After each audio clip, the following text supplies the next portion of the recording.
Okay guys, got a car here that we are going to do a trans service on it real quick. We're going to change the transmission fluid and the filter on it. This vehicle, I just want to give you a heads up really quick. On all vehicles, if your transmission is shifting funny, contact somebody if you're not sure what to do and ask them, is it a good thing to go ahead and change this fluid? Because what I've noticed in the past, and I'm going to show you this little trick real quick though.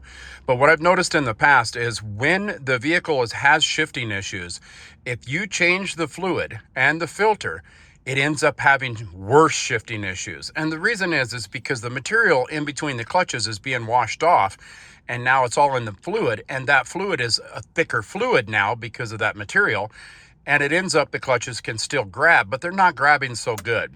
When you flush all that out of there, what ends up happening is now there's no material in between the clutches, and the fluid is a thinner fluid, although a better viscosity, it's a thinner fluid, and now those clutches won't lock up, and now you have bigger shifting issues. So this is the reason why you want to do it when the manufacturer recommends when to do it.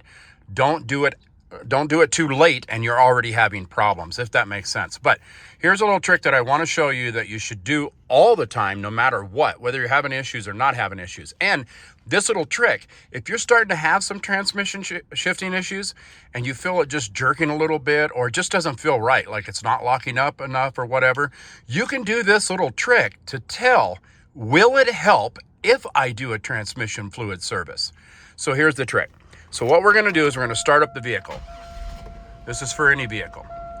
You're going to put your foot on the brake. You're going to put it into reverse.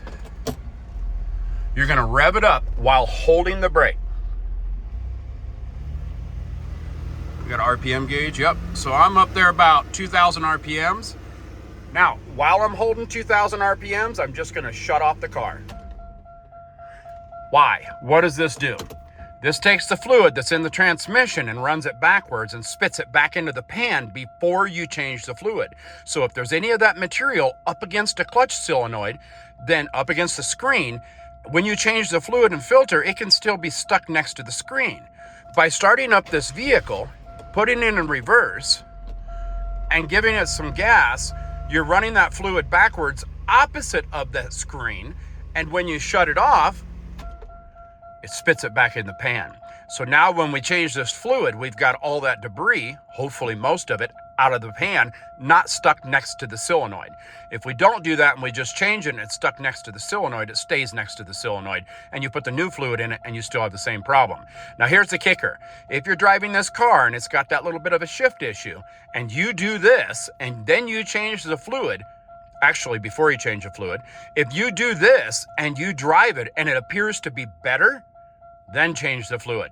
Now some of that stuff is stuck to the magnet in the bottom of the pan. It will work its way back up into that solenoid if that's the issue, but this is a telltale whether or not a transmission fluid service is good for you if you're having shifting problems. I hope this video makes sense. I hope it helps you out. Please click like, please click subscribe, click on my name underneath this video for all my other how-to videos. And as always, guys, enjoy.